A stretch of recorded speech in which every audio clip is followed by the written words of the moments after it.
ইছাপুর বাজারের ছোট্ট বাজারের কোণে ক্লাব ঘরে বসে রয়েছে জোনা কয়েক লোকজন। সবার মুখে একটাই কথা, কিরে শফিকুল চাচা এলো নাই? কি ব্যাপার বল দিগি। শফিকুল মিয়া ইছাপুর বাজারের বড় ব্যবসায়ী। তার এই ইছাপুর বাজারে 4 থেকে 5টা মাছের আড়ত রয়েছে। ওই তো চাচা এসে গেছে।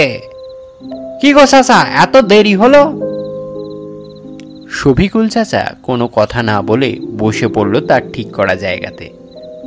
তারপর তার স্বভাববশত একটা বিড়ি জ্বালিয়ে তাতে লম্বা একটা টান দিল। তেমন কিছু নয় রে, আসলে আমি গিয়েছিলাম ওই মরা নদীতে। কেন চাচা, ও নদীতে কেন যাইছিলে? ও নদীতে তো শুনেছি নাকি তেনাদের বাস রয়েছে। হ, তুই ঠিকই শুনছস, কিন্তু আমি বেঁচে ফিরেছিলাম। সে কি গো চাচা, কি বলছো? একটা গল্পের গন্ধ পাইছি মনে হচ্ছে চাচা। তা চাচা, আজকে একটা গল্প হবে নাকি? হ্যাঁ চাচা, অনেকদিন তো হলো তোমার মুখে গল্প শুনি নাই। তা বলো না একটা গল্প। শুনবি বলছস? হ্যাঁ বলো না। হ্যাঁ বলো না চাচা, অনেকদিন তো হলো। হ্যাঁ চাচা, হোক হোক, একটা গল্প হোক। তাহলে শোন, আজ থেকে বছর 40 আগের কথা। তখন আমার বয়স ওই বছর 24-25। তখন আমি ছিলাম এক সাধারণ জেলে। ইছাপুর বাজারে আমাদের মাছ বেচেই পেট চলতো। আমাদের বললাম এই কারণেই, কারণ আমার সাথে আমার 2 বন্ধু মাছ ধরত, হারান আর গণেশ। আমরা প্রত্যেক দিনই রাতে মাছ ধরতাম এবং সকাল হলেই ইছাপুর বাজারে এসে বিক্রি করতাম। এইভাবেই দিন কাটছিল। গণেশ আর হারান বিয়ে করে নাই, কিন্তু আমার ঘরে রয়েছে বউ আর 8 মাসের ছেলে। একদিন বউটার খুব শরীর খারাপ হইল। কবিরেজ ডাকলেন, কিন্তু কবিরেজ মশাই তো দিয়ে দিলেন, শোনো শফিকুল, তোমার বউকে যদি বাঁচাতে চাও তাহলে ওকে সদর হাসপাতালে নিয়ে যাও, না হলে কিন্তু ওকে বাঁচাতে পারবে নিকো। কবিরাজ মশাই, আপনি আমাকে দয়া করেন, আমি কি করে ওকে সদরে নিয়ে যাব বলেন? আপনি একটু চেষ্টা করে দেখেন না। দেখো, আমার যা করার ছিল আমি তা করেছি, কিন্তু আমার পক্ষে আর সম্ভব হচ্ছে নিকো। এবার তুমি ওকে সদরে না নিয়ে গেলে আর ওকে বাঁচাতে পারবো নিকো আমি। এই বলে কবিরাজ মশাই তো চলে গেলেন। আমি মাথায় হাত দিয়ে ভাবতে বসলাম যে টাকা জোগাড় হবে কি করে। এরপর বৈকাল হতে একবার ইছাপুর বাজারে গেলাম। সেখানে কিছু লোকজন দাঁড়িয়ে গজলা করতেছে। শুনলাম মরা নদীতে নাকি আরো এক জেলের লাশ পাওয়া গেছে। তাদের মধ্যেই একজন বলতেছে, ওই কার্তিকটার বড় রোগ বেড়েছিল গো নগেন্দা, আমি বারণ করেছিলাম। সে একদিন নাকি মরা নদীতে গিয়েছিল, নদীতে দেখে নাকি প্রচুর মাছ ভেসে যাচ্ছে। আমাকেও যাওয়ার জন্য করেছিল, কিন্তু আমি রাজি হই নাই। যতই হোক পরানটা তো আগে। কিরে, এখানে কি করছস? মাছায় যাবি নিকো? শফিকুল পিছনে ঘুরে দেখে তার বন্ধু হারান। এই তো যাবো যাবো, স স স।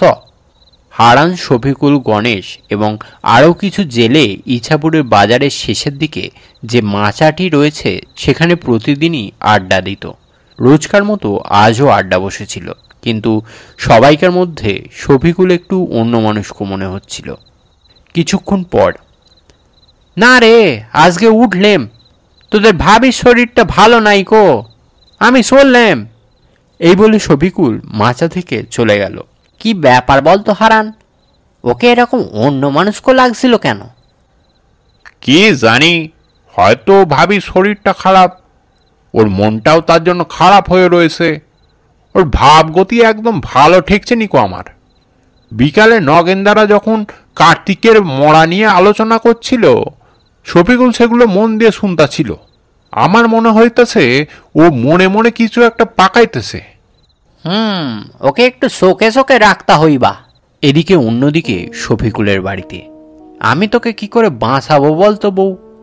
হাতে টাকা কড়িও নাই, তো চিকিৎসা হবে কি করে বলতো? এরপর শফিকুল আর তার বউ রাতের খাওয়া দাওয়া সেরে শুয়ে পড়ে। মাঝরাত। শফিকুল পা টিপে টিপে ঘর থেকে বেরিয়ে আসে। তার বউ জানতেও পারে না তার পাশ থেকে শফিকুল উঠে চলে গেছে। না, এইভাবে বসে থাকলে চলবে নিকো। বউটাকে সুস্থ করে তুলতে হইবা, তার জন্য অনেক টাকার দরকার। এভাবে 2-4টে মাস ধরে হবে নিকো। আমায় ওই মরা নদীতেই যাইতা হইবা। ওই মরা নদীতে অনেক মাছ পাইব। ওখানে মাছ বেচা কিছু পয়সা করতে পারিলে ওই বউটারে চিকিৎসা করিও যা বাঁচবে, তাতে আমাদের ভালোভাবে সইলা যাইবে। এই বলে সে মরা নদীর দিকে একটা কাঁধে বড় জাল নিয়ে এগোতে থাকে। এদিকে শফিকুল বুঝতেও পারে না যে তাকে দুজোড়া চোখ নজর রেখেছে। দেখছো হারান, শফি যেন কোথায় যাইতাছে। আমি তো তোকে আগেই কয়েছিলাম ও কিছু একটা মনে ভাবছে। তুই ঠিকই কয়েছিলি, ও আবার ওই মরা নদীর দিকে যাইতাছে না তো? তাই তো মনে হচ্ছে রে। পিছু করি ওর। এদিকে শফিকুল নদীর দিকে যতই পা বাড়াচ্ছিল, তার মনে নানান ধরনের প্রশ্ন উথাল পাতাল করছিল। সেটা ভেবে ভয় পাচ্ছিল, কি জানি ঠিক করতাছি তো? জেদ করে আইসা তো পড়লাম, পারবো তো পড়ানটা নিয়ে বেঁচে ফিরতে? পরক্ষণে এটাও ভাবে যে কি করা যাইব, উপায় তো নাই। টাকা কামাইতে হলে এখান থেকে আমায় মাছ ধরতে হইব। যাই, কপালে যা আইছে তাই হইব। এই বলে শফিকুল এগোতে থাকে। এরপর শফিকুল আর তাকে পিছু করতে থাকা দুই বন্ধু হারান আর গণেশ গ্রামের মেঠো পথ ছাড়িয়ে মরা নদীর পাশের বাঁশবাগানে এসে পড়ে। গণেশ হারানকে বলে, হ্যাঁ রে, ও তো সত্যি সত্যি মরা নদীর দিকে যাইতাছে। চুপ কর গাধা, এক্ষুনি তো শুনতে পেয়ে যাইব, আমরা তো ধরা পড়ে যামু। শফিকুল হঠাৎ শুকনো পাতার খড়খড় আওয়াজ পায়। ভয়ে তার গলা কাঠ হয়ে আসে। তারপর শফিকুল পিছনে ঘুরে দেখে তার দুই প্রাণের বন্ধু তার পিছনে দাঁড়িয়ে রয়েছে। এ কি, তোরা দুজনে এখানে কি করছস? তার আগে এটা ক, তুই এখানে কি করছস? শফিকুল চুপ থাকে। কিরে, উত্তর দে। শফিকুল হাউ হাউ করে কেঁদে ফেলে। আমার অনেক টাকার দরকার রে ভাই, আমার অনেক টাকার দরকার। কেন, তোর এত কিসের টাকার দরকার যে মরতে এলি মরা নদীতে? তোদের ভাবিকে সদরে নিয়ে যাইতে হইব, ওখানে ওকে চিকিৎসা করাতে হইবা, আর চিকিৎসা করাতে হইলা অনেক টাকার দরকার। তা তুই আমাদের জানাতে পারলি নে? তোরাই বা এত টাকা কোথা থেকে পাইতিস? ওই কয়েকটা মাছ বেচা যা হয় তাতে তোদের পেট চলে যায়, কিন্তু এত টাকা তোরা কোথায় পাইতিস? তাই আমি ঠিক কইরাছিলাম যে এই মরা নদীতে আইসা আমি একাই মাছ ধরমু। আর তোদেরকে যদি সব যাই না শুই না এই মরা নদীতে নিয়ে আইতুম, তাহলে আমায় আল্লাহ কখনো মাফ করতেন না। তুই কি করে এরকম ভাবলি শফি? এই আমাদের একসাথে বড় হয়ে ওঠা। না ভাই শোন, তোরা বুঝছস না, আমার কাছে তো। এই কথা সম্পূর্ণ হতে না হতেই শফিকুলকে থামিয়ে দেয় গণেশ আর হারান। তখন হারান শফিকুলকে বলে, ভাই শফি, এই মরা নদীতে যদি মাছ ধরতেই হয় তাহলে বেশি দেরি করে লাভ নেই। তাড়াতাড়ি কাজ মিটিয়ে যত তাড়াতাড়ি সম্ভব এখান থেকে কেটে পড়তে হইবা। আমি আগে ভাগেই বুঝেছিলাম যে তুই এই মরা নদীতেই আসার চক করে আছিস, তাই আমি অনেক আগেই ওই ঝোপে আমাদের ডিঙিটা এনে রেখেছিলাম। এখন তাড়াতাড়ি মাছ ধরে এখান থেকে কাইটা পড়ি। এই বলে তারা ডিঙি ভাসিয়ে মাছ ধরতে নেমে পড়ে মরা নদীর জলে। গণেশ দাঁড় বাইছিল আর তার সাথে শফিকুল আর হারান জলে জাল ফেলছিল। প্রথম কয়েকবার অনেকগুলোই মাছ ওঠে। এরকমভাবে তিনজনে নিজেদের মধ্যে গল্পগুজব করছিল। এরপর হঠাৎ করে আকাশের এক কোণে কালো মেঘ উদয় হয়। চারপাশের গাছগুলো খুব জোরে জোরে নড়তে থাকে।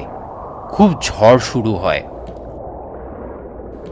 একই রে ভাই, হঠাৎ করে দুর্যোগ শুরু হলো যে। গণেশ, তোর পিছনে ওটা কি রে ভাই? গণেশ ভয় পেয়ে সরে এসে দেখে পিছনে দুটো লাল চোখ জ্বলজ্বল করছে, আর কালো মূর্তির মতো শরীর তার, আর শরীরটা জল থেকে অনেকটা উপরে হাওয়ায় ভাসছে। তারপর তারা সবাই একসাথে দেখে কিছু কালো মূর্তি তাদের ডিঙিটাকে ঘিরে রয়েছে। শুধু তাদের চোখগুলো লাল রক্ত জবার মতো জ্বলজ্বল করছে। এরপর হারান বলে ওঠে, ভাই সপি, কি দেখছি আমরা? এরা কারা? আর মাছগুলো কোথায় গেল রে? জালে তো সব নরকঙ্কাল। আমি ঠিক এই কারণেই কয়েছিলাম তোদের আসতে, এই কারণেই বারণ করেছিলাম আমি। এবার তোরা বুঝতে পারছস তো কেন আমি আইতে বারণ করেছিলাম তোদের? আমি এই কথা তখন কইতে চাইছিলাম যে আমার কাছে একটা তাবিজ রয়েছে, আমার কিছু হইবে না। কিন্তু গণেশ আর তুই আমায় থাইমা দিলি, এখন বুঝতে পারছস তো? তারপর গণেশ হাউ হাউ করে কেঁদে ওঠে আর বলতে থাকে, এরা কারা, এরা কারা? তারপর প্রেতগুলো বলে ওঠে, আমরা তোদের মতোই রক্তে মাংসের মানুষ ছিলাম রে। এই নদীতে লোভ কইরা মাছ ধরতে আইছিলাম, তারপরে আমাদের এই পরিণতি হইছে, আর তোদের সাথেও এই একই পরিণতি হইতা চলেছে। সেই প্রেতদের অট্টহাসিতে আকাশ বাতাস কেঁপে উঠছে। শফিকুল বলে, হারান, গণেশ, তোরা আমায় ধইরা বস, আমি দাঁড় বাইছি, ওরা কিচ্ছু করতে পারবে না আমাদের। শফিকুল জোরে জোরে দাঁড় বাইতে শুরু করে। সেই প্রেতগুলো ওদের পিছনে ধাওয়া করতে থাকে। তারপর হঠাৎ গণেশ আর হারানের কেউ যেন পা টেনে ধরে। অনেক চেষ্টা করেও তারা দুজনে ওই প্রেতগুলির হাত থেকে বাঁচতে পারে না। সেই প্রেতগুলি দুজনকেই মরা নদীর জলে টেনে নেয়, সাথে ডিঙিটাও তলিয়ে যায় ওই নদীর জলে। শফিকুল কোনোভাবে ডাঙায় এসে ছিটকে পড়ে। হে আল্লাহ, এ তুমি কি করলা? তুমি আমার পরাণ নিয়ে নিতে পারতে। এই বোঝা আমি কি করে সারা জীবন বইমু? ওদের ছাড়া আমি কি করে বাঁচমু?